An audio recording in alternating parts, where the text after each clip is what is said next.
For the first time in her life, the businesswoman's morning didn't start with coffee. She shivered at the shrill sound of the alarm clock and opened her eyes. She never expected to be greeted not by sunlight, but by a super handsome guy. She jumped out of bed, realizing this handsome guy was also her colleague. Her scream was so loud it even woke the man up. Unlike her, he wasn't the least bit embarrassed by the unusual situation. He gently hugged her and snuggled against her chest, which made her let out a blood-curdling scream. His casual nuzzling against her chest made her mortified. She recoiled, questioning why she wasn't wearing any clothes. Yan Jun explained with a smirk that she herself had been complaining about the heat and then took off her own clothes. He added with a mischievous grin that he even helped her put on her pajamas. That night, after a brutal work week, Hao Hao had indeed had too much to drink. Fueled by alcohol, she practically pounced on him on the bed. Hao Hao had always been reserved, but now she had thrown all caution to the wind. Yan Jun was shocked by the woman's behavior. He never dreamed she would make a move on him. He smiled politely and warned her not to blame him afterward.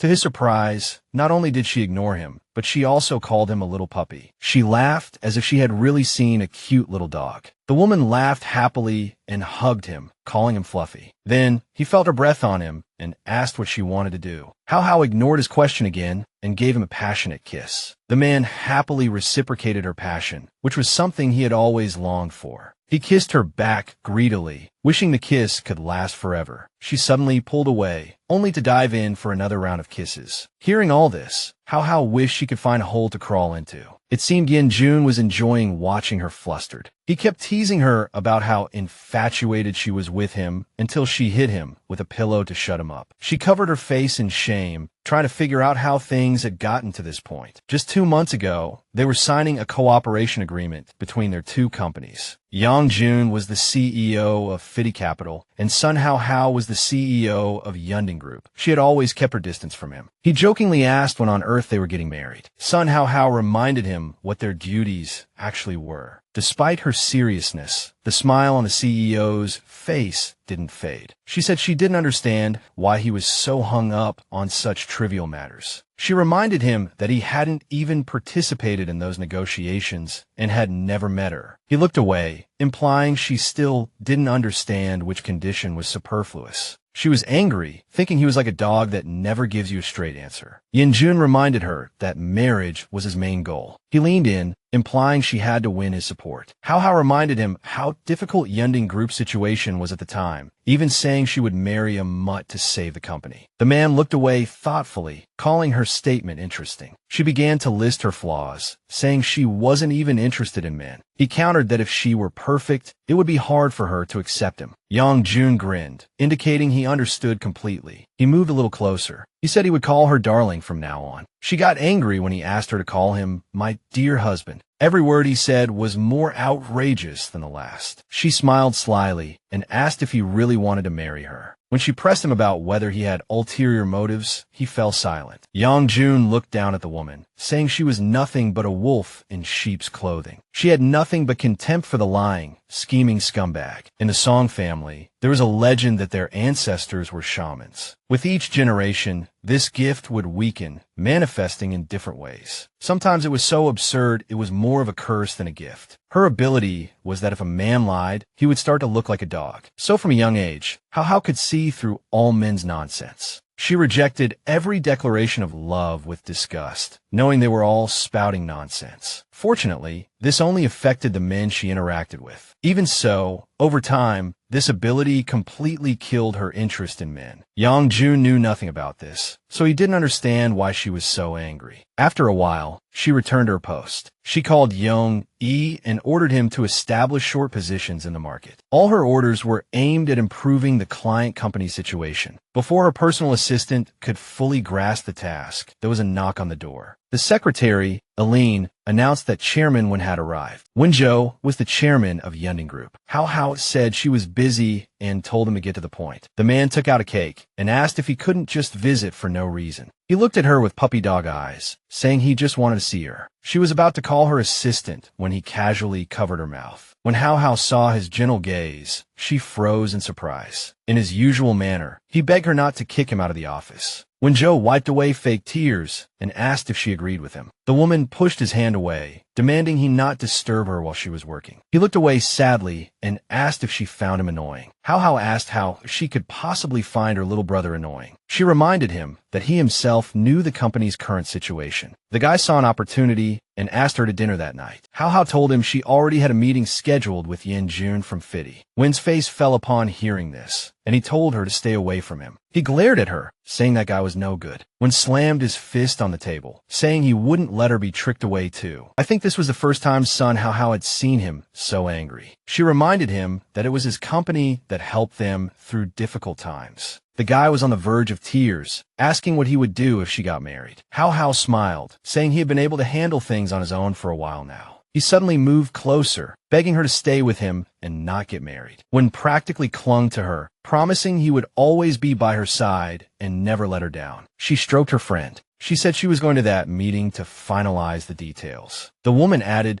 that she didn't plan on thinking about her love life anytime soon. Wen had nothing to say to that, but still felt a pang of disappointment. That evening, she went to a restaurant to meet with Yan Jun. He slammed his hand on the table, announcing that he was already 24 years old. Hao Hao just froze, holding her wine glass in surprise. She gave an awkward laugh and wished him a happy birthday. He, however, responded angrily. He said he needed to get married as soon as possible. He leaned towards her aggressively, insisting the matter was non-negotiable. He threatened to destroy her company if she didn't meet his demands. Hao Hao blew up at the guy, and everyone stopped to watch. She jumped up and called him a flop-eared idiot. He froze, completely bewildered, wondering how she could possibly know about his, Now he felt like prey cornered by a beast. Hao Hao was surprised when he called her a true descendant of shamans. She laughed nervously, saying she didn't know what he was talking about. The man adjusted his tie and said they both had secrets. He said he was ready to lay his cards on the table as long as she trusted him. She frowned, wondering if he had been investigating her past. Yan Jun leaned in, saying they needed to be honest with each other. He leaned into her ear and asked whose place they were going to tonight. It made her shudder with disgust. She told him to get lost and threw a plate in his face. Little did she know, that very night, he would turn into an outright beast. Yan Jun asked why she was so surprised, since she was a shaman. Song Hao Hao dodged around the room, trying to escape the monster. He immediately lunged at her, grabbing her leg with all his might. The man smirked and asked if she really thought he had saved Yunding out of the goodness of his heart. He closed in on her, saying there must be something else special about her. Yan Jun grabbed her trembling shoulders, saying he had already shared his secret. He looked her straight in the eye and demanded she tell him her secret. The whole thing was so terrifying that she fainted on the spot. And just like that, Song Hao Hao was living under the same roof as a monster. She drifted into a light sleep, as if she could finally escape. She thought that if he dared to show his true form, he must not be afraid of anything. The man smirked, saying her pulse was quickening and her body was getting warmer. It seemed he knew she was pretending to be asleep. Hao Hao shot up and demanded to know who he really was. He sat down next to her nonchalantly, explaining that he was just an ordinary person. Yan Jun sighed wearily, adding that he wasn't entirely ordinary either. His mother was a descendant of an ancient family, bound by a curse. This curse befell one descendant in every generation. Legend has it that they gained the ability to turn into a dog. Sometimes this ability could get a little out of control. Hao Hao grew wary and asked if he was some kind of werewolf. Yan Jun dismissed the idea, saying he was just a common mutt. To break the curse, he needed to marry someone with shamanic blood. He casually mentioned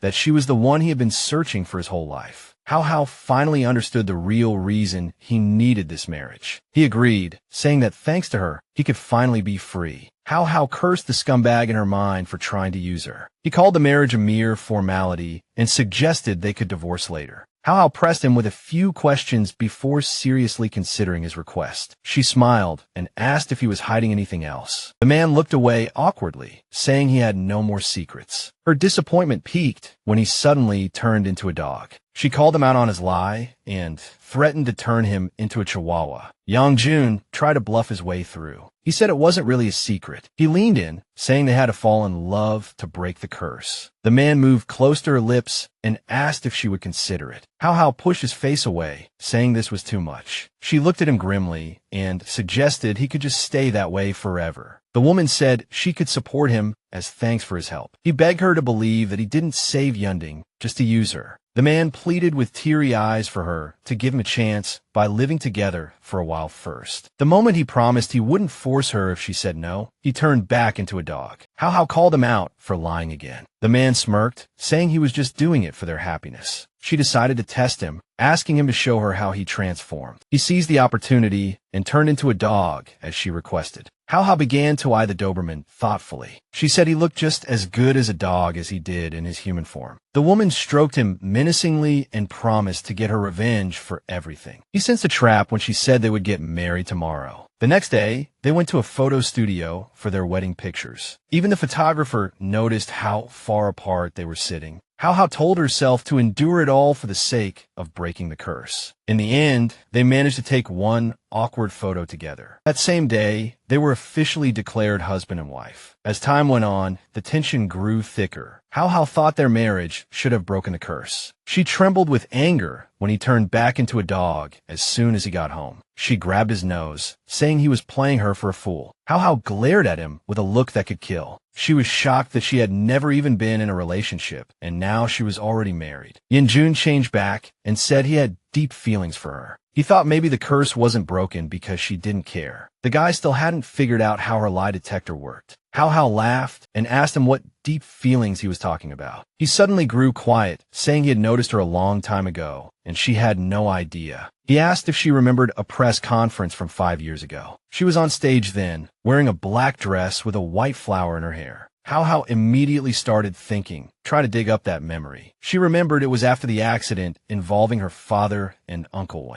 It was the most difficult period of her life, making her hands tremble uncontrollably. Yan Jun recalled the determined look in her eyes back then. At that time, she said that as long as she was there, Yunding would not fall. The dark circles under her eyes showed her suffering, but her spirit was as strong as steel. Her vulnerability and resilience completely captured the young Yan Jun's heart. Watching her, he felt his heart pound in his chest. Hao Hao blushed, realizing he had been there that day. The man touched her hand, saying that from that moment on, she was all he could think about. She was shocked that he was being sincere this time and not just trying to pull a fast one. Hao Hao tried to regain her composure and decided to test him. She told him his sweet words couldn't erase the past 5 years. It seemed one sentence from her was enough to bring him back to reality. He remembered when he was 19, planning for his future. Yan Jun habitually got into the waiting car, but the journey was short. Another truck came speeding towards him. After that accident, he was laid up in the hospital for several years. He noticed the woman's concern and told her he was fine now. He suggested she check for herself and showed her his biceps. Before her were strong arms with well-defined muscles. The veins visible under the skin made her want to reach out and touch them. It seemed Yan Jun definitely didn't expect this to be a turn-on. The woman lightly traced the man's muscular arm with her fingernail. For a moment, she felt those arms possessed incredible strength. She immediately pulled her hand back, trying to figure out what was wrong with her. Hao Hao froze, trying to analyze the sensation at her fingertips. The guy saw an opportunity and suggested she feel him elsewhere too.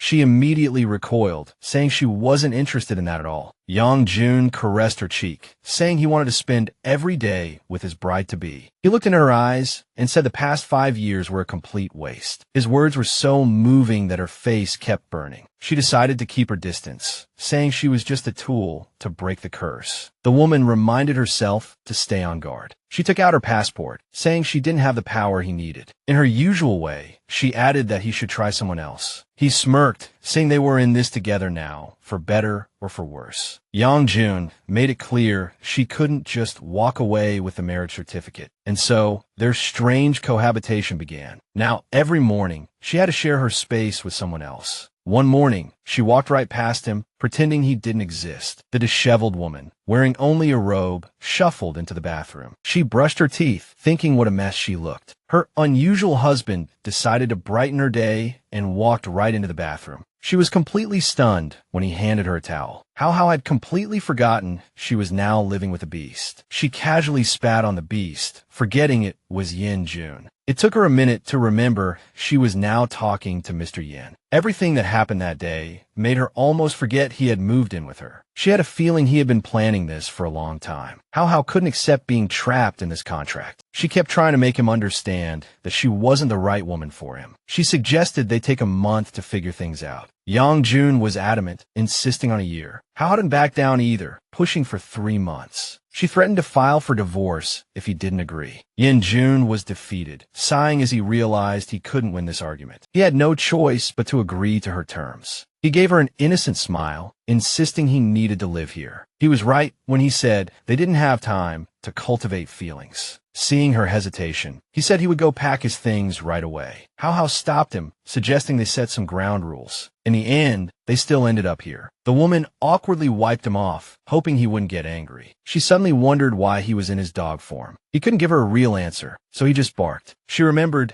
that because of the curse, he had to live as a dog for a few days each month. She was shocked at how quickly his words had come true. Yan Jun was speechless and just nodded. Hao Hao froze when she realized what he was staring at before looking away. She looked down and saw that he was staring at her chest. The thought made her burn with anger. She pushed him off the sofa, demanding to know what he was looking at. Hao Hao demanded he explain how he could possibly consider himself a gentleman. She scolded him while giving him first aid. The woman said he was too fragile, which hurt his pride. For just that one sentence, he was ready to teach her a harsh lesson. His anger turned to embarrassment when she gently petted him and asked where it hurt. She leaned close to his nose as if to kiss him. The gentle gesture made his heart burn and beat wildly. Even though he was acting like a dog, his gentle and kind eyes betrayed him. Hao Hao decided to bring him back to reality and reminded him of yesterday's conditions. First, she stipulated a strictly professional relationship at work. She also wanted their marriage to be kept completely secret. On top of that, she absolutely forbade him from having any improper thoughts. That night, he was furious, declaring he was the most decent man in the world. Because of this morning's little incident, she added that she could now add new rules. It all felt unfair, but he had no choice. Before leaving for work, she offered to make him something. The man refused her and saw her to the door. Just before she left, he gently but persistently tugged on her pant leg. She immediately knelt down to pet him, asking what was wrong. She was surprised when he snuggled against her and wagged his tail. She enjoyed the affection, so she nuzzled his nose with her face. She liked the feeling of being close to him. She was surprised at how soft the Doberman's fur was. Hao Hao couldn't help but imagine what his real body would be like. All these thoughts made her realize for the first time how unsatisfied she was. Before leaving, she did a quick mental check to make sure she hadn't forgotten anything. As soon as she got to the company, she dove right into work. She was exceptionally sharp, giving orders with lightning speed. Lunchtime was approaching, and she could feel it when greeted her with his usual smile and a cake in his hands. He had even brewed coffee so she could enjoy a nice break. The woman started to dig in, telling him he had come at the perfect time. She didn't mention that she hadn't even had coffee that morning because of her dog, when smiled gently, as if genuinely happy to be able to please her. He let her eat while he poured her a drink. She immediately noticed he had accidentally spilled the coffee. Hao Hao panicked, trying to wipe it up as quickly as possible. She froze when he suggested calling the cleaning lady. That phrase seemed to awaken certain memories in her. Her head felt like it was about to explode as she remembered her housekeeper. She rushed out of the building and sped home as fast as she could. A confused one tried to figure out what had happened to her. Meanwhile, the housekeeper had just arrived at the woman's home. Son Hao Hao, knowing it was time for her arrival, jumped into her car. The Doberman, oblivious, had turned the volume up to maximum. Meanwhile, the woman had just reached the entrance of the apartment building. Hao Hao tried to hurry, but kept hitting red lights. The moment the light turned green, she floored the gas pedal. Yan Jun was leisurely drawing himself a hot bath and had picked up some champagne. When Hao Hao arrived, the housekeeper was keying in the code. The security guard greeted her with a smile, but she rushed towards the elevator. She burst through the front door and heard a woman scream. The woman rushed into the bathroom and found the Doberman taking a bath. Seeing their shocked expressions, he immediately tried to cover himself. The housekeeper discovered for the first time that Hao Hao had a dog. The next second, she was screaming that the dog was possessed by some evil spirit. Eventually, she finished her cleaning and left, leaving the two of them alone. She picked up a hairdryer and offered to dry him so he wouldn't catch a cold. She was surprised at how quickly and evenly his fur dried. Yan Jun shyly turned his head away from her touch. Seeing his hurt expression, Hao Hao realized she needed to pet him too. She stroked him behind the ears, apologizing for scaring him. Her words sounded unusual to him, and his eyes lit up, it seemed. One cute look from him was enough to make her heart race. Unable to contain her joy, she hugged the dog. It happened so fast, she didn't even realize what she was doing at first. She pulled her hands back, remembering this wasn't just any dog, this was Yan Jun. For 20 years, she had only met lying men, but it felt different with him. She was completely losing control, just wanted to pet him right away. Hao Hao snapped her head around, realizing her hand was already reaching for his head. She saw that he was thoroughly enjoying her gentle touch. Only his happy whimpers made it harder for her to keep her distance. The woman reached for a cup and asked if he wanted some coffee. Then she remembered the caffeine and offered to get him something to eat instead. She was mortified when she realized there was no dog food in the house. Yan Jun dashed into the room and came back with a strange pendant. He placed it on the table, and a keyboard was projected from it. Hao Hao was completely stunned by the animal's actions. He was skillfully typing a search query online with his paws. Just like that, he ordered 2 premium seafood sets. Then he crossed his paws smugly, which made her squeal with excitement. She praised him, saying he was still so smart even when trapped in a dog's body. The woman ran happily to the intercom when she heard the doorbell. She never expected that it wasn't the delivery guy at the door, but her colleague. As soon as she heard his voice, she let him in. Hao Hao rushed over to the dog and told him to behave. The man walked into her place with a smile, saying he had brought dessert. When he saw the new dog, a look of disgust crossed his face. He didn't even know she had a pet. He thought she hated dogs, but she said it wasn't like that. It seemed Wen was a little upset she hadn't told him. She made up an excuse, saying her mom had left the dog with her while she was away. He was surprised, as he remembered she didn't have a dog during the New Year. Hao Hao tried to brush it off, saying she found him on the street. Wen became very suspicious, especially since the Doberman looked like a purebred. It seemed even Yan Jun was getting annoyed by his endless questions, and she finally managed to stop his barrage of inquiries. Wen glanced thoughtfully at the big dog, and when he asked if it was male or female, Hao Hao spilled her water. She had just been scalded by the hot water and immediately started blowing on her hand. Wen was about to step forward, but the Doberman was one step ahead of him. He immediately stood by his owner's side and turned on the cold water. Now, the dog seemed even stranger in the guest's eyes. He finally walked over and asked if his little sister was okay. Hao Hao forced a smile and said everything was fine. Wen gently took her hand, brought it to his lips, and blew on the burn. He smiled gently, reminding her that she was the one who taught him that blowing on it makes the pain go away. His gaze was so intense that she actually blushed. The moment he did that, the Doberman slapped him with its paw.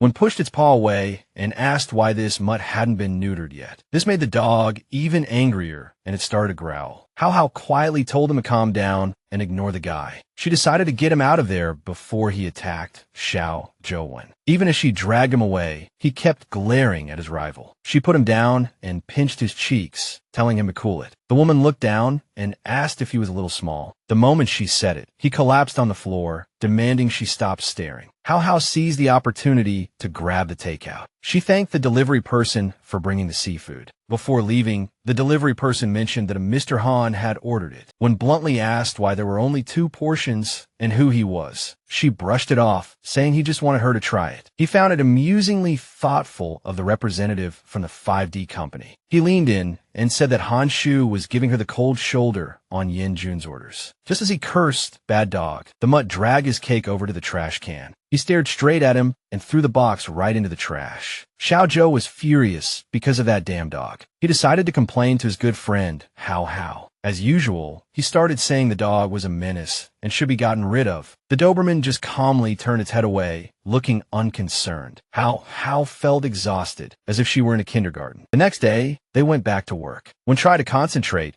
but couldn't shake off what had happened yesterday. He frowned, replaying the whole incident in his mind. Hao Hao had gotten angry and scolded him harshly for provoking the dog. She had practically pushed him out the door, saying she needed some space. It wasn't until he was almost out the door that he noticed the shoes in the entryway. He was completely stunned, unable to believe there was a pair of men's shoes there. When couldn't believe he hadn't noticed them when he first arrived. He felt jealousy and despair begin to wash over him, trapping him. The guy wanted to force himself to knock and ask about it, but he just couldn't do it. He slammed his fist against the wall, feeling his whole body tremble with rage. Xiaochu decided to back off for now, not wanting to make her angry. He somehow made his way to the exit, knowing he had to leave before things got worse. A sinister smile twisted his face as the same question echoed in his mind. These memories were driving him crazy again, making him wonder if she had a boyfriend. He threw his pen across the room, shouting, "Who the hell is it?" Joe racked his brain all night, but just couldn't figure out who it could be. Suddenly, he remembered the 2 portions of seafood. His mind clung to every clue that could lead him to the answer. He replayed their entire conversation in his head like a movie, as if he had finally found what he needed. I think he started to believe it really was Han Shu. He froze, thinking, who does this guy think he is ordering food for his Hao Hao? But he still couldn't understand why there were 2 portions. He couldn't help but wonder if someone else was in the room at that moment. The mere thought was enough to drive him crazy. He started throwing things around, thinking that person might still be there. He was burning with rage, breaking out in a sweat. He went back to the window and slammed his fist against it. Now he understood why Hao Hao was in such a hurry to get rid of him. He sneered, convinced this guy wouldn't be a problem. The guy's eyes lit up, vowing that his little sister Hao Hao would be his. He called someone and ordered him to look into 3 things. He demanded to know if Han Shu had ordered food from Junlin. Additionally, he wanted to verify if Annie Bai was really in Europe right now. He let out a cold laugh before stating the last thing to be investigated. He demanded to find out if Hao Hao was particularly close to any man. Xiao Zhou hung up the phone and thought of that damn dog again. He flew into a rage because of his aunt's annoying mutt. The whole situation was infuriating him, his mood changing every second. He sank in his chair, deep in thought, feeling that this wasn't all bad. The guy thought it was a good opportunity to accompany Hao Hao when she walked the dog. When he remembered the dog hadn't been neutered, he saw an opportunity. That evening, she came home from work and apologized for being late. She was surprised when he messaged that Han Shu had ordered him lunch. He frowned, as if asking if she was taking him for a fool. Hao Hao called him a clever little dog and asked if the delivery guy had been scared. He couldn't help but recall how the delivery guy had greeted him with a brilliant smile. That smile quickly turned to terror upon seeing a beast of a dog. Yan Jun tried to act friendly, but still scared the guy out of his wits. He threw the package on the ground and dashed for the elevator. The poor guy accidentally slammed his head into the metal doors. The impact was pretty hard, and the delivery guy passed out immediately. Hearing this, Hao Hao realized the guy nearly had a heart attack from fright. She sighed wearily, realizing the fool hadn't starved. She decided to praise him, telling him he was smart no matter what form he took. Although it sounded like a compliment, the Doberman still found it strange. Hao Hao explained that the last housekeeper had quit, but she would find a new one. Yang Jiao glanced at the bowl and barked, demanding to eat at the table. Hao Hao quickly understood his demand and agreed that she had been rude. It turned out she just thought he wanted water. He took out his keyboard and started typing that he wanted to eat at the table and didn't need any cleaning lady. Hao Hao laughed when he declared he would cook and clean. The Doberman bared its teeth, promising to make her change her mind. He ran off in another direction while she just roared with laughter. Hao Hao stood by the table, gulping down water, waiting for him to appear. The moment she saw the mutt, she nearly choked. He was wearing an apron, as if trying to prove he was Mr. Helpful. She couldn't help but picture him in an apron. The thought of him wearing her mom's apron was making her die of laughter. Hao Hao teased him, saying that this time, nothing could be seen for sure. He started to get agitated, barking at her for mocking him like that. The woman wiped her eyes and walked to the intercom as it buzzed. On the camera was Xiao Zhou. He was holding a leash and some dog food. As soon as he entered, he noticed the slippers hadn't moved an inch. He also realized it was just Hao Hao and the dog in the whole apartment. He froze, as if he had finally figured something out. When tried to tell himself the slippers were just there to make it look like someone was living there. He happily showed her the bag, saying it was for the stupid dog. When he turned his head, he saw a woman's apron. He was stunned, completely unable to believe what he was seeing. Xiao Zhou laughed and started asking what she had put it through. With every passing second, Yan Jun felt like he was being made a fool of. Hao Hao told him to be nicer to their guest. She couldn't understand why these two just couldn't get along. She decided to lay down the law, telling them there would be consequences if they didn't listen. Hao Hao threatened to kick them both out forever and never let them back in. Xiao Zhou huffed and asked why she was yelling at him because of the dog. He added that she seemed so clueless and innocent, she probably didn't even understand what the dog was saying. He kept provoking the Doberman with his disrespectful attitude. When he asked if the dog had a name, Hao Hao froze. There was no way she could tell him its name was Yan Jun. She stalled with shifty eyes, trying to make one up on the spot. She could feel the pressure from both men. Hao Hao stared at the mutt, racking her brain for a name. She remembered how she had once scratched its soft, smooth belly. Just like that, she blurted out to Xiao Zhou and couldn't believe such a big guy would have a name like that. Hao Hao made up a story, saying he was starving when she found him. She said he gobbled up food until his belly was about to burst. With every word she spoke, Yan Jun's hatred for her grew. Xiao Chuwen was suddenly reminded of a similar story from her childhood. He chuckled and said that she and her mom had the exact same taste in names. Hao Hao felt the dog's gaze on her and couldn't help but blush. Xiao Chu decided to change his approach and poured some food for the dog. He said he'd never seen even basic dog supplies at her place before. With every question he asked, Hao Hao felt herself freezing up. He put the bowl on the floor and told her to take the dog's nutrition more seriously. The guy started lecturing about what kind of food it really needed. He glanced at the dog and said that poor dietary habits could lead to bad eating habits. He said it with such disdain that Yan Jun felt a surge of anger. Hao Hao noticed his furious glare and knew things were about to take a turn. The next second, an idea flashed through his mind, and he started gobbling up the dog food. He filled his mouth with water and spat the whole mess right onto the guy. Hao Hao looked at the guy awkwardly and asked if he was okay. He tried to stay calm, but his furious eyes betrayed him.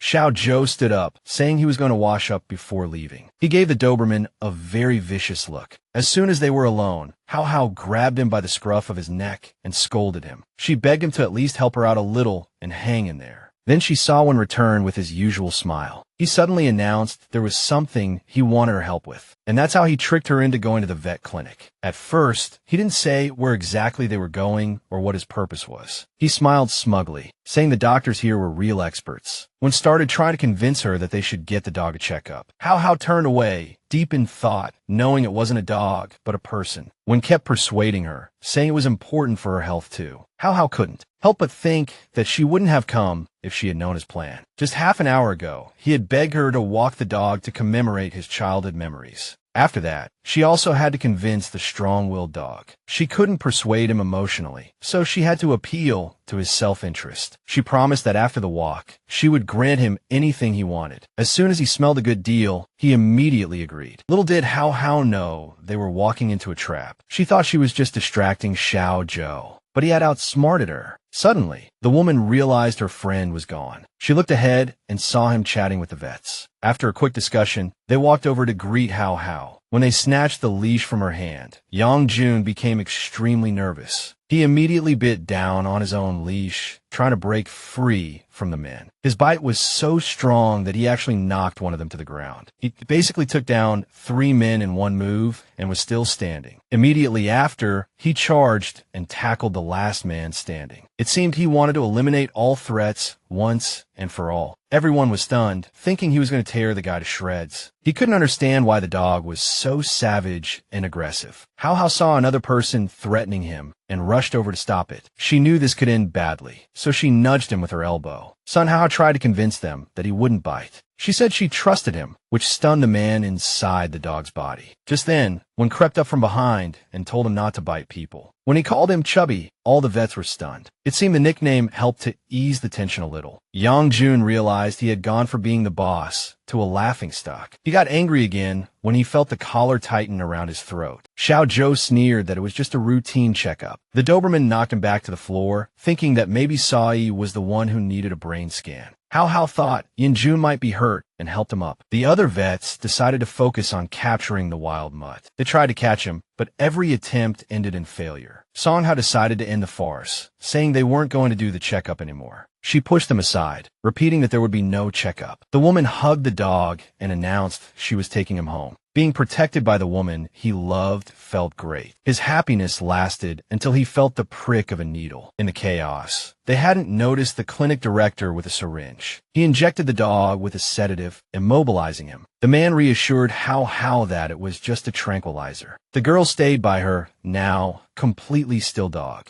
She asked over and over if it would harm him. The man calmly explained that the dose would only last for 2 hours. He brought up the checkup, but the girl and the man couldn't agree. Son Hao Hao flew into a rage at Xiao Zhou for meddling. She asked if he was sure the sedative wouldn't harm the dog. He sounded frustrated, saying he was just worried because it was a stray. The doctor was shocked that a purebred Doberman like that would be homeless. When kept telling her that getting it checked was very important, she agreed, saying she would think about it. She wanted the vet to discuss taking the dog home. Hao Hao gently stroked the animal, hoping he would be okay. She tried to lift the heavy, still dog. The woman's face turned red when she realized her friend was laughing at her. She held his muzzle to her chest, trying to wake him up. The vet estimated it would be another half hour before he woke up. He suggested they leave him there for now and go grab a coffee while they waited. Hao Hao reluctantly agreed, as there was little else she could do. She drank her coffee calmly in the waiting room, her eyes fixed on the dog. The vet kept reassuring her that everything would be fine. Then, a shout came from out of nowhere that the dog had run off. Before Hao Hao could even turn around, he flashed past her. Everyone present saw him bolt out of the building at the same time. The vet was completely stunned that he had woken up so early. Hao Hao nervously bit her fingers, knowing it would be a nightmare to find him in the dark. She turned to see when calling him Fat Butt. The nickname was so ridiculous that people around them started to stare. When urged her to shout it out loud, hoping he would come back, Hao Hao was mortified, thinking he really should have seriously considered a different name. She ran forward, furious at the whole annoying situation. The woman tried to force herself to shout the nickname, but she just couldn't do it. In the end, she decided to start randomly asking people if they had seen him. She was sure he was capable of getting into trouble somewhere, but everyone she asked said they hadn't seen him. Her legs carried her to a large city park, a place he might go for a run. She searched everywhere for the dog, jumping at every little sound. She crept up to a bush and softly called his name. But guess what? A little black kitten poked its head out. She sighed, exhausted,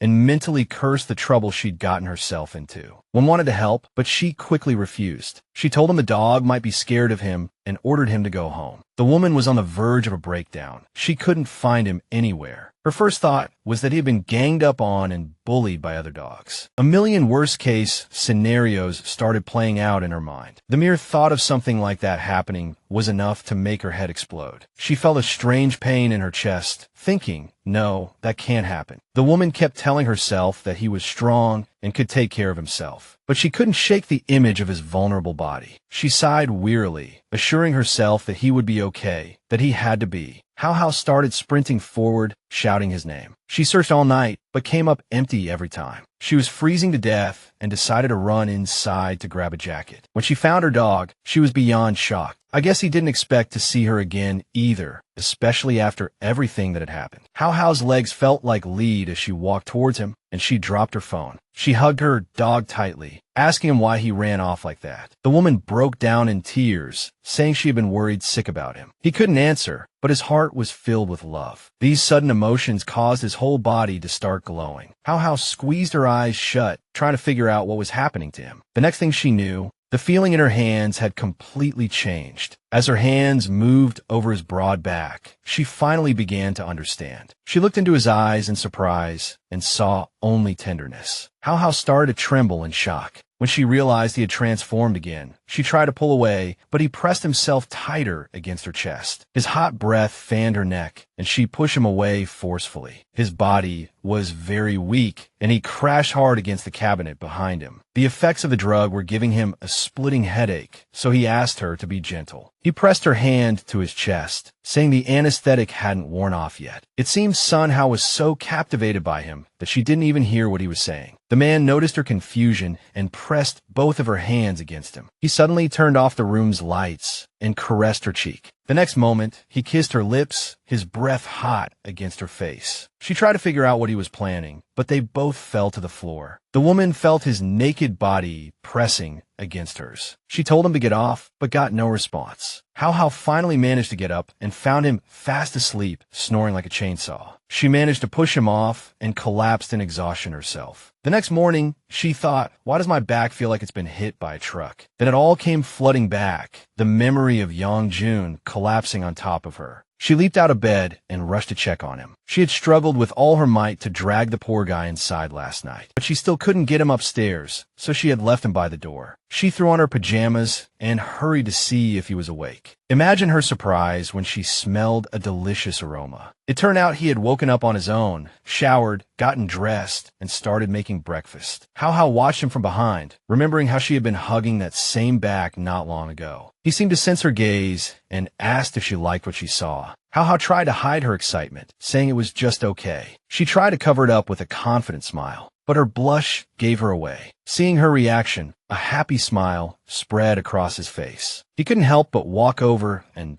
kiss her forehead. Now he really looked like the perfect husband from a K-drama. Hao Hao struggled to get a word out, reminding him the food was still on the stove. The guy replied that he had already turned off the induction stove. She had just happened to mention his dish might burn, and he decided to tease her about it. Yan Jun smirked and said that since she was the induction stove, she couldn't catch fire. He saw her blush and burst out laughing, calling her a complete fool. Afterwards, he suggested they start enjoying the breakfast he made. Seeing her excitement, he mentioned that there was almost nothing left in the fridge. She felt a little stung, as if he were taking a jab at her. He said that from now on, the kitchen was his responsibility, so she would be happy. Hao Hao was thrilled to hear this, and asked if his special period was over. He realized she had made that comparison and spat out the coffee he was drinking. She laughed and asked how often this situation would occur. With every word she spoke, Yan Jun got more and more annoyed. He sighed wearily and asked why he always surrendered so easily in front of her. Hao Hao was surprised he could still pretend to be defenseless. She decided to tease him, saying they should just stop right there. Before she could finish her sentence, he popped a strawberry into her mouth just like that. He smirked and said she must need to replenish her vitamins. Hao Hao really started to think and asked him to tell her his whole story from the beginning. He was shocked that she actually wanted to help him. The woman turned away and replied coldly that she just wanted to get this over with quickly. It sounded hurtful, but he decided to tell her everything anyway. His family had always been entangled with unexplainable forces. According to the family annals, those forces were connected to their vast fortune. He explained that the annals were an ancient scroll that recorded their history. Unfortunately, the early entries from before the curse were all lost. After the family was cursed, records about it began to appear frequently. They were probably afraid of being unable to continue the family line, which is why they recorded in such detail how to find a suitable partner. Hao Hao's spirits lifted, and she asked if the scroll still existed. Then she calmed down again, thinking he probably wouldn't want to reveal family secrets. Yan Jun held her hand tightly and told her not to hold back with him. He promised to lay it all out and tell her the full story of his family, with no reservations. The guy admitted that it frustrated him how guarded she was. He had decided to be honest with her from day one. Besides, he was worried she would distance herself from him because of who he was. After the accident, he had amnesia for a while, which was a nightmare. His mother was worried it would break Hao Hao's heart and bring her immense grief. She was adamant that no one was to tell him about the girl. He was afraid of forgetting important things and afraid that important people would forget him. Back then, he only had a vague memory of the figure he cherished. The fear of running out of time consumed him, putting him under immense pressure. Even so, he still couldn't remember what had triggered him. He touched the back of his neck and smiled as he continued his story. After regaining his memory, he was afraid she would reject him because of his limp. He smiled and said she had no idea how much effort it took for him to be able to stand before her. She was moved to tears when he added that everything he had was hers and that she could trust him. Yan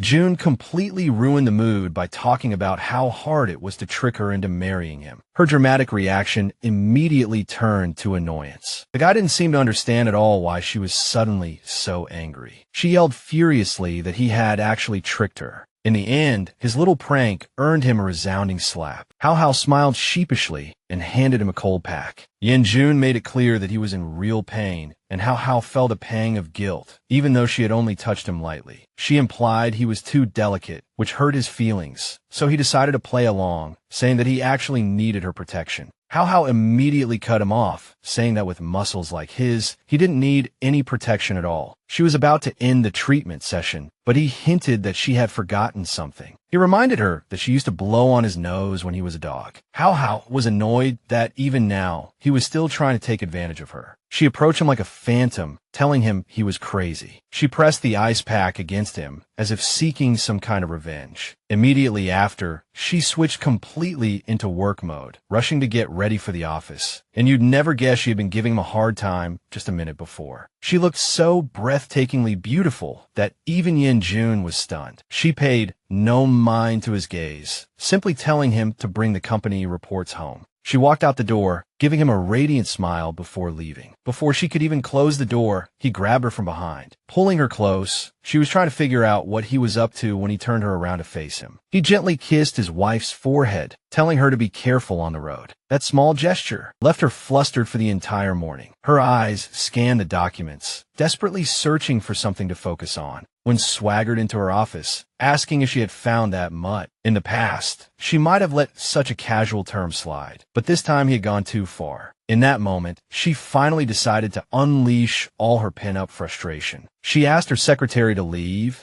and then called him by his full name with an icy tone. Sun Hao took a deep breath and then launched into a tirade. She berated him for barging in without notice, questioning if he didn't have a secretary or a schedule to follow. She reminded him that he needed to respect her plans in every aspect of her life. When tried to act innocent, but inwardly he cursed that damn dog once again. Hao Hao calmed down and handed him the file on Darren Technology. He glanced at the documents, lost in thought, and asked if they could take on such a large company. When Yunding Group was in trouble, they didn't hesitate to stab us in the back. That was why she had wanted revenge all these years to ruin their plans. She was surprised to hear that Han Shu had arrived at the office. Hao Hao smiled happily and told them to show him in. Xiao Zhou immediately tensed up, wondering what he had done to make her smile so happily. Fortunately, his dear little sister didn't notice his strange reaction. She had only recently learned that Han Shu had been meeting with the CEO of Fuan Group. The CEO had tried everything to get information out of him, but to no avail. He wanted to know how many shareholders their decision would affect. He questioned him, asking if he felt no shame for every penny squeezed from ordinary people. The news report caused a huge uproar, and Fuan's stock price plummeted for 4 consecutive days. They believed the situation was spiraling out of control because no one was willing to back down. She asked Yong Yi for her opinion on Fady sending Han Shu. The girl immediately began to think, trying to factor in his background in journalism. He seems outgoing, but he also gives off a vibe of hidden traps. She added that if it weren't for business, she wouldn't trust him at all. Hao Hao smiled, praising her sharp intuition. Not long after he entered the office, he started fawning over the secretary. He was trying to curry favor with the staff, like a puppy eager to please its master. Sun Hao Hao had actually seen his head turn into a dog's head before. She smiled to herself, thinking Yong Yi was right to be so critical of him. The woman had no idea what was going on in her employee Xiao Zhou's mind. He shot him a death glare, as if he could turn him to stone. The guy just smiled and tried to strike up another conversation with President Sunday. President Sun grew suspicious, guessing that the smooth talker wanted more than just coffee and snacks. She smiled and suggested he come work for their company for those perks. He laughed it off, saying they should continue their discussion at a restaurant. Hao Hao immediately understood that his offer was about more than just a cup of coffee. He told her to remove all hidden bugs and cameras as soon as possible and to do it quietly. She thought to herself that if he found them, their data must have already been leaked somewhere. He said their competitor had been actively approaching a major commercial bank for support. It turned out that the bank's analyst was the very person who handled their company's overseas business. With the bank's support, Darren Technology would be able to weather the storm. Not only that, but they could also solidify their position in the market. All of this meant they had to act immediately without delay. He conducted a thorough check of the R&D files and found no signs of a leak. So he began to think the problem must be internal to her company. Han Shu picked up his miniature bug detector and walked out. He made a point of walking through several departments, greeting everyone. Signals were detected at that girl's station, in Eileen's office, and in Sun Hao Hao's office. He straightened up and said the detector in her office was screaming so loudly it was making his ears ring. The unexpected news stunned the woman. She realized that a leak of this magnitude was enough to destroy Yunding. She doubted anyone would go to such lengths just to save Darren Technology. Han Shu added that he had also happened to pass by her car. She was even more shocked to hear that her car was bugged as well. The woman rushed to discuss this intelligence with her inner circle. She turned to Yong-yi, asking for her take on the matter. One look at her, and you could tell her brain had short-circuited, which was telling, as she hadn't been this flustered in a long time. After a minute, she finally asked if the restaurant was bugged too. Sun Hao Hao took a sip of coffee and said it wasn't. She added that before taking any action, she needed to hear both of their opinions. Yong-yi suggested hiring an external security firm so that company employees wouldn't have access to the information. When tensed up, saying he was currently in charge of the company's security. He was shocked when she bluntly said he wasn't competent enough. Hao Hao interrupted them, saying she just needed concrete suggestions. He agreed with Yong-yi's suggestion and announced they would halt the acquisition plan. He wanted to know why she trusted Han Shu and his company so much. The woman sighed wearily, saying they could have gathered more intelligence if they hadn't given up on the bugging. When started again about how Yan Jun was definitely the problem. Sun Hao Hao cut him off, telling him to focus on other things. She scolded him, ordering him to shut up if he couldn't handle it. He was seething with rage, like a pot of resentment about to boil over. The guy kicked his chair away, declaring that he was Yunding's mascot. He glared at her, asking why she even bothered to ask for his opinion if that was the case. Sun Hao Hao tried to stop him, but he turned and stormed out. His reaction made her start to doubt herself, wondering if she was the problem. She knew it was a bad idea to do this in front of Yong-yi. The woman remembered him saying something about hear no evil, which she hadn't understood at all at the time. Yong-yi was surprised she didn't know what it meant. Seeing her boss's confused face, she felt she should explain. It was about the three monkeys who represent hear no evil, see no evil, and speak no evil. It sounded so ridiculous that she couldn't help but laugh. With an exaggerated wave of her hand, she spilled coffee all over her colleague's shirt. She tried to apologize but couldn't stop laughing. Seriously, I didn't mean to, Hao Hao said as she started dabbing at the shirt. But her clumsy dabbing seemed to be making things worse instead of better. Yong-yi could feel her anger rising with every second. She said her behavior was out of line and reached for a cup. Yong-yi tapped the woman on the top of her head and reminded her that she had cup too. She smiled mischievously, implying she could do the same thing to her. Sun Hao Hao grabbed her own mug, asking why she had to be so rough. She won her over by offering to pick out a few new dresses for her on her tab. After that, they returned to their usual stressful work routine. Sun Hao Hao listened intently to every piece of advice from her assistant. It wasn't until sunset that they finally remembered poor when was still sulking. So Hao Hao decided to deal with the problem head-on. She said that Yong-yi was her right-hand woman and only needed to answer to her, not to him. Hao Hao added that although he didn't have much experience, he was very capable. She tried to explain his behavior as just a phase. Yong-yi became even more convinced that she was clueless about Wen-Zhou's feelings. As she walked in, she began to wonder if she should drop a hint. Meanwhile, Xiao Zhou was still holed up in his office. He felt utterly betrayed, filled with resentment and anger. He was ecstatic when he heard that Mrs. Sun had come to see him. He immediately remembered how sharply she had put him in his place. A single word from her was enough to kill his mood. He flopped dramatically onto the sofa and told her to come in. She walked calmly into the room, taking in the scene. Just from the way he was sitting, she knew he wasn't going to let her off easy. He was acting like a complete child, but she always forgave him. She nudged his leg with her elbow, telling him to make some room. The guy said nothing and quickly pulled his leg back. Sun Hao Hao looked at her old friend. Sensing the gloomy aura coming from him, she stroked his leg as some childhood memories came flooding back. He used to come to her house to study and would fall asleep after having nightmares. Back then, she would pat his back, but now she could only reach his calf. She tried to move him with those memories, not knowing he wanted more than just friendship. He let out an exaggerated scoff, making it clear he didn't want to talk. The woman sighed wearily, as if she still saw him as the child he used to be. She looked up, summarizing how difficult the journey had been for them. Xiao Zhou turned around, as if her words had caught him off guard. She smiled, saying he was all grown up now and anything was possible for him. The woman told him not to worry about anyone eavesdropping, and said she would take care of it. Her smile made him feel so warm that he even rested his head on her lap. He looked into her eyes, agreed, and added that he trusted her words. When still, remembered her saying that her father came from a prestigious family, and she would always laugh and say that the daughters of this family would be strong. Just hearing about her father sent a pang through her heart. She couldn't help but remember how he used to cheer up her mom and praise her cooking.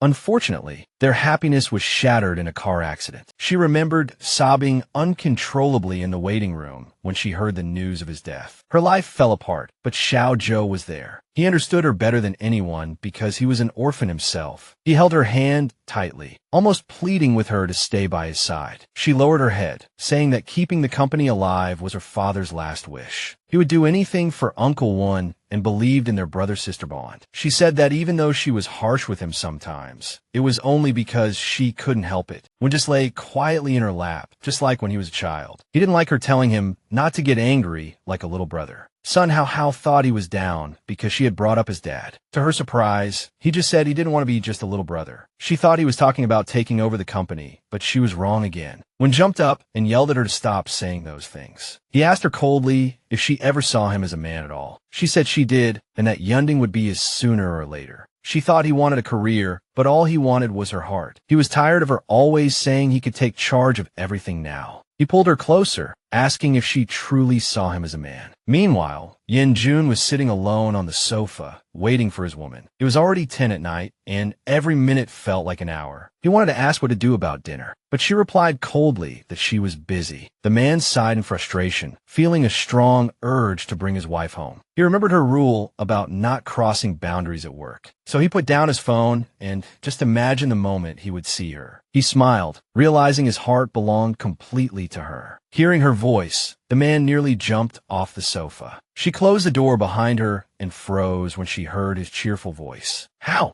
Hao Hao never expected to be greeted with such a sweet smile. Thinking she was tired, he rushed forward to give her a hug. She pushed him away coldly, reminding him of their agreement. The woman smiled mischievously, saying he'd be kicked out if he broke it. He had no choice but to obediently take her bag. She wearily took off her trench coat, saying she hadn't had a chance to eat yet. He smiled and suggested she rest while he whipped up something to eat. A little while later, he was ready to present his masterpiece. As he approached her, his plan changed instantly. He found that she was so exhausted she had fallen asleep. She had been worn out all day and had even forgotten to eat. The guy quietly placed a tray on the table and moved closer to her. He was overjoyed to see her looking so relaxed and at ease. He watched his beloved sleep, his eyes filled with tenderness. Yan Jun quietly turned off the lights and then covered her with a blanket. He sat on the floor, gently touching her fingers in the lamplight. Just the warmth of her body made him feel like all his efforts were worthwhile. He slowly moved closer to her face, as if savoring every second. He wanted to kiss her, but held back, deciding to just stay with her. In the middle of the night, he heard her call out for her dad and shot up. Half asleep, she tried to stand up, but nearly fell to the floor. He caught her just in time, cushioning her fall with his own body. He felt a sharp pain in his back and didn't immediately realize she was crying again. She was awake now, but still kept calling for her late father. Yan Jun held her tightly, trying to soothe her by telling her it was just a nightmare. Her hand started to tremble as she remembered seeing her dad in her dream. They were in the middle of a lake, but he was walking too fast for her to catch up. The thought made her heart ache even more, as she had missed him for so long. He gently caressed her cheek, begging her to stop crying. He smiled softly and said again that it was all just a dream. Hao Hao looked at him as if he were her last lifeline. He gently stroked her hair, telling her he would never leave her. His words were so warm and comforting that her face kept blushing. That gentle, familiar smile never left his face. Once she came to her senses, she immediately jumped away, saying she had just tripped. She sat on the sofa and realized her calf was hurting badly. He wanted to help her, but then realized his own back was in severe pain. In the end, she had to apply some pain-relieving ointment to his back. She roughly rubbed the ointment into his back, making him wince in pain. She kept teasing him, saying his back needed a good rub. Hao Hao was surprised that he would get hurt for her, but but her foot was still killing her. He frowned and said angrily that whoever did this would regret it. He froze, his eyes wide, as if he had overheard something he wasn't supposed to.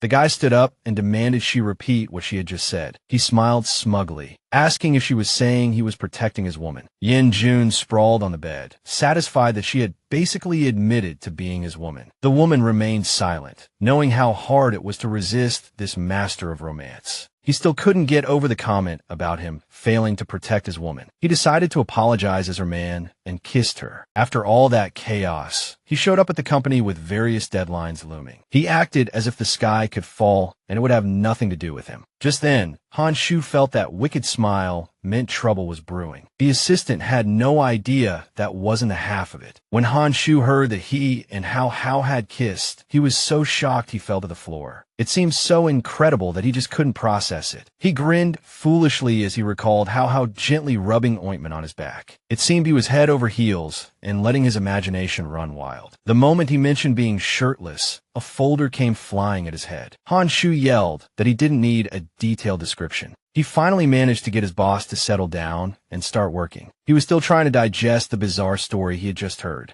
The assistant was annoyed to hear that after working his butt off all morning, Yan Jun was still just sitting there, smiling like he'd won the lottery. He averted his gaze slyly, determined to ruin his good mood. He gave a smug smile and dropped the bombshell that President Sun's company was bugged. To everyone's surprise, he turned around and told him to call her sister-in-law. He couldn't believe a woman had turned his boss into a complete fool. Han Shu had expected a negative reaction, but it was the complete opposite. He added dreamily that Sun Hao Hao was perfectly capable of handling it herself. The guy suggested waiting before moving on to the next phase. He wanted to know if Shu Ji's reputation had been fully restored. For the past few years, he had held a mid-level position in high-end security. Han Shu asked him why he was so sure Yunding would choose his direction. Yan Jun smiled smugly and said he'd tell him if he transferred him 100 yuan. Han Shu hesitated at first, but transferred the money to his boss's account anyway. Yan Jun glanced at the screen and said he understood Yunding's choices better than anyone. The assistant blushed when his boss said he had a crush there. He immediately stammered that it wasn't like that at all, that he didn't like anyone. He blushed even harder, saying she barely spoke to him about anything other than work. The guy nearly grabbed a chair to throw at his boss when he started laughing at him. Yan Jun was giving some motivational speech about never giving up on love. Han Shu thought he was talking pure nonsense, but couldn't prove it. The boss grabbed his shoulders and said he needed to let go of his pride. He asked with a straight face if his lips looked any different. After a moment's thought, Han Shu noticed his lip was busted. It looked like she might have bitten him. He looked very pleased with himself. He grinned and said Hao Hao had bitten him while they were kissing. All his gloating was driving poor Han Shu crazy. He was about to lose it, but Yan Jun slipped out of the office just in time. He straight up skipped work, saying he was going abroad for a few days. His assistant was left holding the bag, with no choice but to deal with the mess. He was furious, yelling in his office for his 100 yuan back. Meanwhile, Mrs. Sun was also completely distracted. She barely heard what an angry Yong Yi was saying. The girl had to shout in her ear to get her attention. Lost in her own world, Hao Hao gave an embarrassed smile and asked her to repeat herself. Yong Yi had a bad feeling, noticing she was not at all her usual self. Hao Hao's face turned redder as she recalled what happened yesterday. She said it was nothing, but his image was all she could see. The woman, face flushed, held out her hands, trying to distract her assistant. With every passing second, she sank deeper into yesterday's memories. Finally, it all came rushing back, how she had grabbed his strong shoulders and kissed him. I guess just the thought of it was enough to make her tough facade crumble. She started pacing the room, which gave Yong Yi some strange ideas. The girl insisted that she spill everything that had happened. Hao Hao's face turned even redder when she realized she was talking about the kiss. Yong Yi covered her mouth, saying she had heard everything she said. She decided to go to her apartment so they wouldn't have to talk about it at the office. As soon as she got there, she saw all the matching couples items. All these little things declared that Hao Hao was no longer alone. She yelled at Hao Hao, saying that at this rate, she would become a complete love-struck fool. The The woman defensively covered her ears, saying Young-e was no saint herself. She added that single-celled organisms weren't that simple either, then plopped down on the sofa. The girl looked down on her, saying she wasn't particularly interested in talking about evolution. She tried again to pry out information about the woman's new love interest. The next second, the front door opened, announcing Yan Jun's arrival. Young-e immediately tensed up, thinking she was about to see her boyfriend. She was surprised at how casually he called her honey when he came home. The man asked if they had a guest as he changed into his slippers. Young-e's hands started to tremble, and she thought she was seeing things. Staring back at her was the last person she ever expected to see. Hao Hao quickly covered her mouth before she could blurt anything out. Yan Jun told her to sit up straight and not to crowd Hao Hao. The assistant did as she was told, but was still surprised by the way he spoke. She asked if he was the one who had been messing with Hao Hao's mind. Hao Hao tried to smooth things over for her, saying they were just talking about work. He just smiled silently, finding her attempts to explain adorable. In her panic, Hao Hao nearly choked Young-e. In the end, she only stopped when her arm grew tired. She immediately grabbed Young-e guiltily, asking if she was okay. As soon as she was steady on her feet, she left on wobbly legs. Hao Hao wanted to call a cab for her, but the girl flatly refused. In the end, she had no choice but to let her go. Yan Jun smiled smugly, saying she was just a little spooked. He closed the apartment door, saying she'd get used to it over time. Hao Hao was surprised when he said something similar had happened to Han Shu. He kept that sly smile and went on about Han Shu's reaction to their kiss. She was mortified when he added that the assistant had fallen and didn't get back up. Yan Jun ignored her questions, saying he was just really craving some kisses right now. Hao Hao jumped away, saying he had ambushed her when she wasn't ready. He backed her against a wall, asking if she was on her guard now. He didn't even let her answer before trapping her against the wall and giving her a passionate kiss. Their tongues immediately intertwined, letting them taste the full depth of their feelings for each other. Hao Hao was fully aware of what was happening, but she couldn't resist. After a moment, she glared at the man, clearly displeased. He was once again struck by how skillfully she kept her distance. He tried to explain that he didn't mean to, but his head suddenly turned into a dog's. The woman got even angrier, snapping that she didn't believe him. She said normal couples don't kiss until their lips are sore. He stared at her, thinking how cute her swollen lips looked. He put on an innocent expression and apologized for getting a little carried away. The guy suggested she take the lead next time, promising she could do whatever she wanted. Afterwards, Hao Hao wearily touched her forehead, as if trying to keep her composure. He confessed that he needed her help before he went abroad. The woman smiled, asking if he was going to trace his family history. He looked away awkwardly when she said she would help him with anything. Yan Jun looked her straight in the eye and asked to borrow her dress. He started by saying that even a pair of her socks or stockings would do. She became serious and asked if he needed them for some kind of magical ritual. The guy blushed, looked away, and said he was afraid he would forget her scent. His damn innocent expression went straight to her heart. The moment she processed what he said, she called him a total pervert. The next day, he headed to the airport to catch his flight. Everyone who passed by was whispering and giving him knowing glances. He didn't seem to care at all about the slap mark on his face. He wore a triumphant smile the entire time. Everyone found it strange that he was wearing a thick scarf on such a hot day. A few hours later, he finally arrived at the airport in his hometown. He stopped at the entrance with his suitcase, waiting for his ride. Hearing a voice so familiar it was jarring, Yan Jun turned around. Standing before him was his loyal servant, Below, dressed in his most presentable uniform. Below was the nephew of their butler, Carson, a man as burly as a mountain. He smiled, greeted his master, and took his luggage. But that manly smile vanished when he took a closer look at Yan Jun. His first thought was that his master was wearing the scarf because he was sick. The man grinned smugly and said that thanks to the scarf, he was doing great. Below couldn't figure out why he was so happy today. He decided he had to tell his uncle about this strange behavior. Yan Jun noticed his concern and told him there was really no need to be nervous about the scarf. He proudly added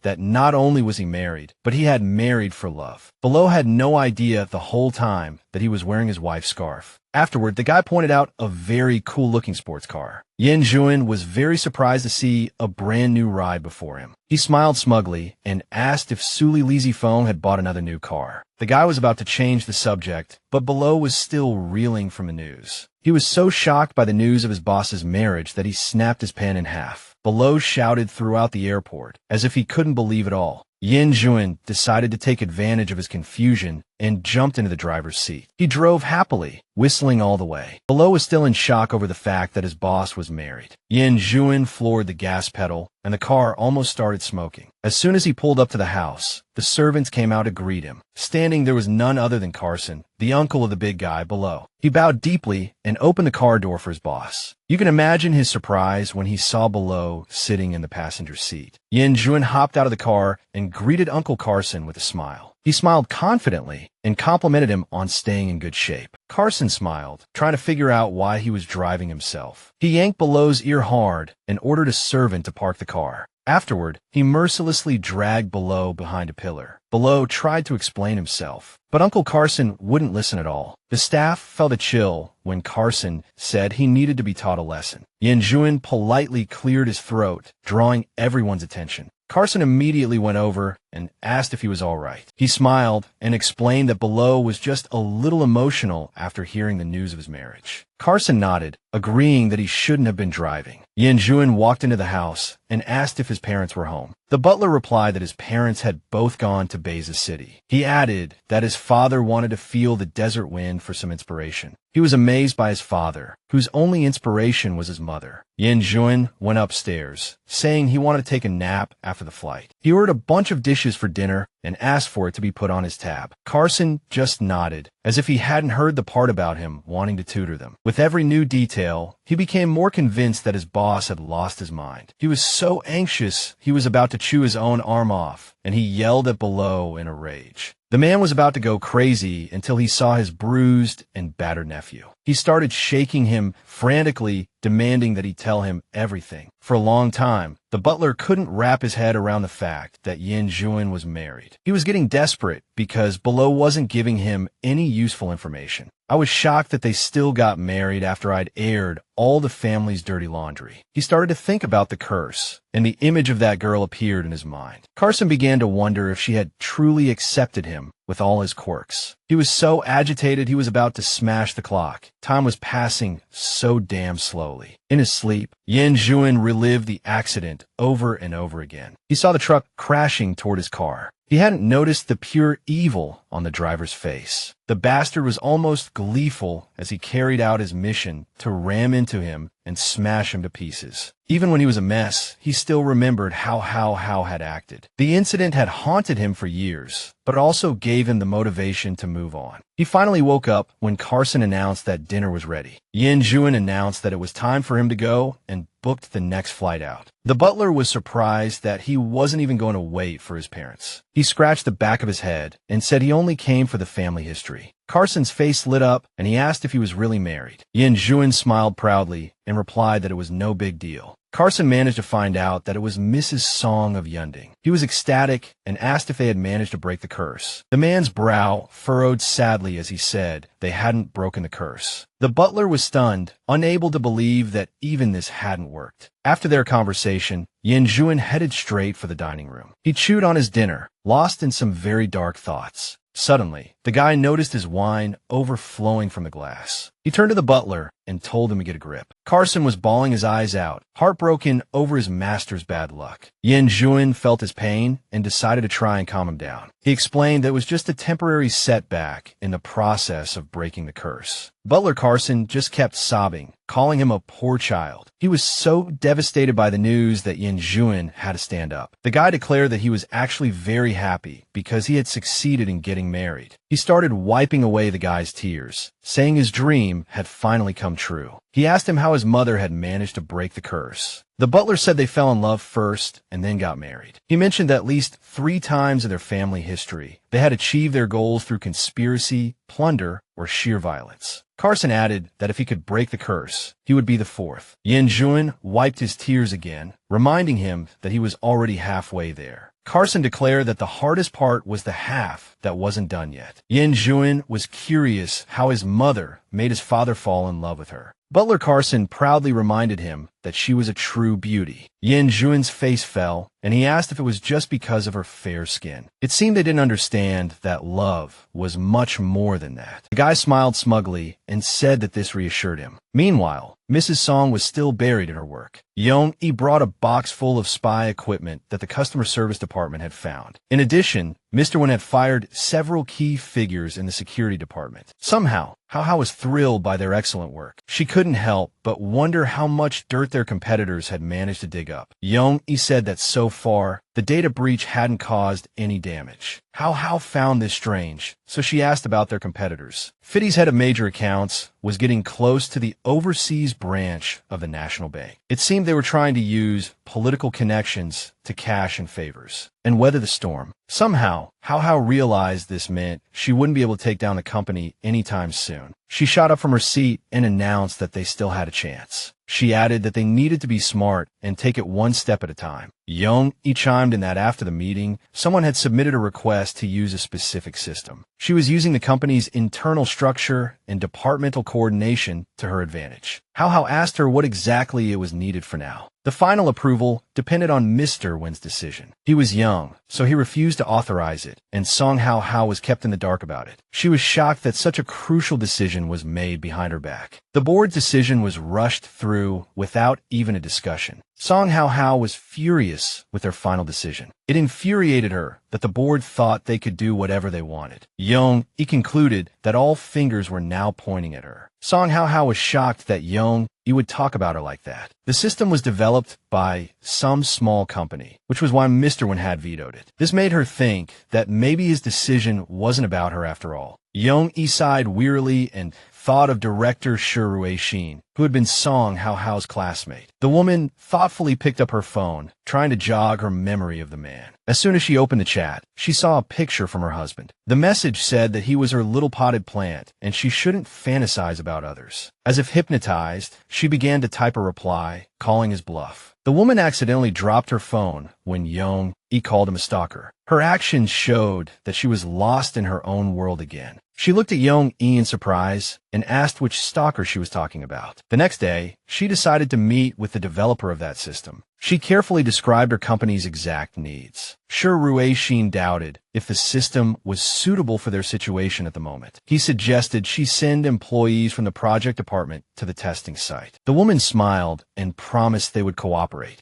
Shi got nervous, saying they'd sent some real tough nuts. Before he could finish, a girl burst into the office. She confronted him, asking if he was completely broke or what. It seemed she was against them taking the order from Yunding. Shi tried to calm her down, saying it wasn't what she thought. She told him not to help them, reminding him of what they did 3 years ago. Song Hao Hao calmly said that his employee was indeed something else. She smiled and asked him why he was outsourcing the company's project. The girl was about to explode with anger. She bluntly claimed that she had carried the whole damn project when they built the company's system. Hao Hao praised her, then invited her to jump ship to Yunding. They were stunned by her cunning move to poach their employee. She went on about how Shi had worked his ass off, but all their efforts were for nothing. She added that she couldn't stand Yunding and then accused her of even making the offer. Song Hao Hao praised her quick response, but then questioned if she was really all that. The girl frowned and asked if she was trying to intimidate her. She smiled slyly and said it was because of people like her that they would never reach an agreement. The woman winked at the employee, saying she found her cute. Shi laughed and said that she always loved to provoke people. As soon as she got in the car, she burst out laughing about what had just happened. Yong-e had thought Shi was her stalker, but it turned out to be Murong Xiao. Suddenly, the assistant asked her what was going on between her and Yan Jun. The woman blushed and said she was just helping him out of the kindness of her heart. Yong-e told her to take off her rose-colored glasses and look at her own blushing face. She looked at the woman and told her to tell her how their relationship started. Hao Hao huffed, trying to insist there was nothing between them. She couldn't help but think back to the day she first developed feelings for him. An image of him cooking in an apron flashed through her mind. It seemed her imagination was trying to prove she was deluding herself. She turned away and said things were much more complicated than she thought. He asked skeptically what kind of help could exist between a man and a woman living together. She sighed wearily and asked if he was playing with her. The girl admitted she could understand, given his situation and abilities. Song Hao Hao grimly pondered the suggestion that she was getting involved with them. She once thought she could stay away from men like that. She always felt that a man surrounded by other women was not her type. Therefore, she had always believed she wasn't interested in him. She believed that love between a man and a woman should be like her parents' love. In this world, her father only had eyes for her mother. He always said that just seeing his wife was enough to make him smile all day. Her parents were absolutely devoted to each other. She couldn't help but wonder if she deserved that kind of affection. Their story began with him asking for her help to break a curse. He made her want to protect and care for him, even if in a different way. No matter how late it was, he always picked her up from work. She remembered the time he confessed his love for her, and he wasn't lying. Somehow, Hao Hao couldn't figure out when she had started to care so much. A few days later, Yan Jun was still trapped in that magnificent palace. He frowned and asked if his parents were trying to set him up. His dad smiled smugly and said he was exactly the person who should go see Lillian. He retorted that he wasn't interested and that he was already with Hao Hao. His dad was shocked that the girl had actually agreed. Yan Jun demanded that they stop their matchmaking. His dad asked if he had used some method to blindsong Hao Hao. Yan Jun started to argue and defend himself, but his dad had lost patience. His mom took the phone and told him to get to the point. Yan Jun explained that they were married, but it didn't break the curse. He added that he wanted her to dig into the family history to find out why. The woman laughed when she realized how wrong his assumption was. She asked him what exactly he planned to do and if he was up to the task. The Chronicles was a document that had taken generations of effort to complete. It started as just some notes, but eventually became a complete record. Their ancestors recorded everything just for a chance to break the curse. They used the most ornate decorations, expensive bindings, and paper. If a future generation thought the design was outdated, it could be remade. Over time, it grew larger and larger, eventually weighing 100 pounds. Yan Jun was stunned by the mountain of books that was almost taller than a person. He wanted to take it with him, but just looking at it told him it would be a struggle to move. Below flexed his muscles and said he could handle it himself. Yan Jun thought to himself that he could just take pictures of all the pages with his phone. Below thought to himself, why don't you just ask Carson to take the pictures for you?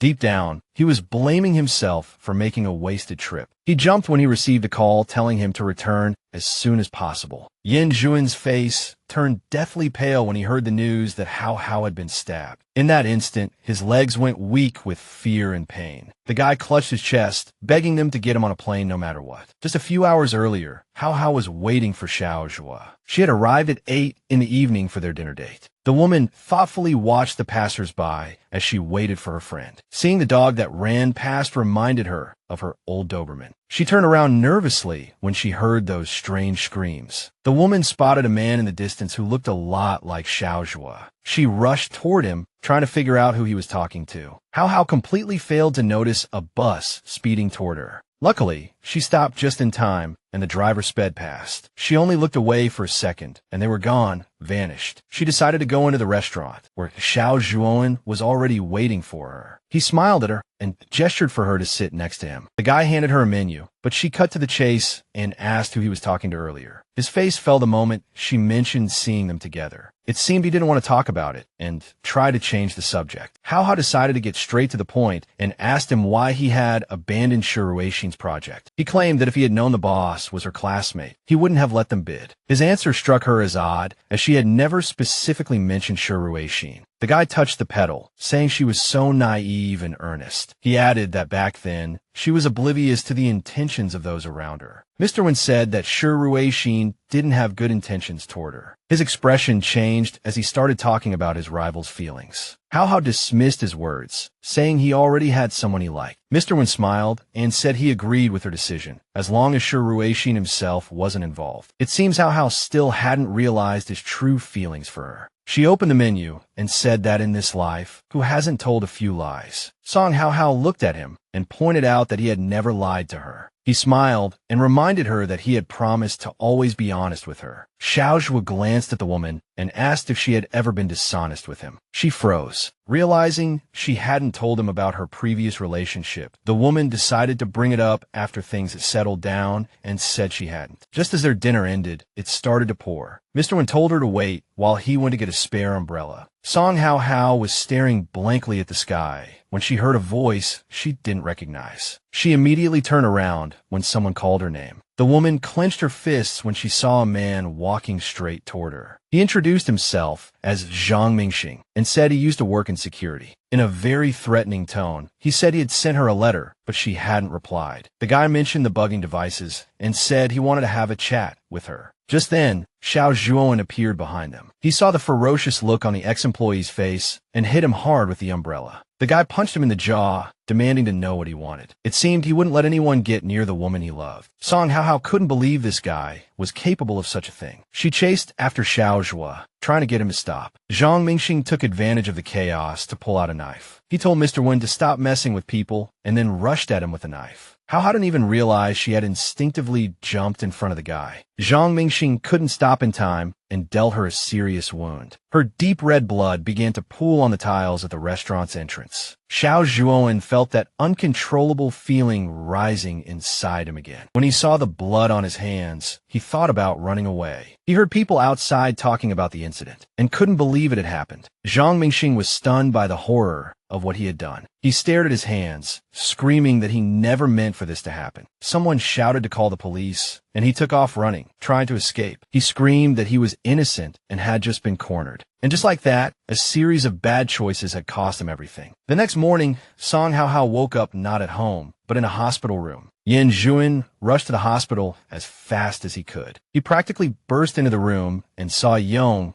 sitting by her bedside. Fear gripped his heart as he asked how she was feeling. Then he saw the life support machine and her frail body lying there. In a heavy, worried voice, he asked how serious her injuries were. Fortunately, her internal organs and ligaments were fine. A sharp pain shot through him at the thought that she needed 11 stitches. He felt his hands tremble as he asked when she was supposed to wake up. Yong suggested he stay with her while she went to find the doctor. The assistant wanted to know what medication to use next. Afterward, she left the room, closing the door behind her. She felt that if she stayed in that atmosphere, she would only be in the way. She understood how important it was for him to be with Song Hao Hao at that moment. The man gently stroked her hair, as if he still couldn't believe what had happened. He squeezed her hand and told her she was a complete fool for risking her life like that. Yan Jun shut his mouth when he felt a twitch in her palm. When he saw her eyes flutter open, he was so happy he could have burst. Song Hao Hao barely opened her eyes, as if she couldn't believe it was real. The guy pressed her hand to his chest, smiling as he said she had scared him to death. Hao Hao smiled back and asked if he had brought all her things back. He snapped that now was not the time to be thinking about that, and gave her a harsh lecture for what she had done. The guy trembled, repeating that they had to use a damn 11 stitches to close her up. She replied wearily that she also regretted her decision very much. Hao Hao admitted the stab wound hurt like hell and that she was terrified. She couldn't bear the thought of her white-haired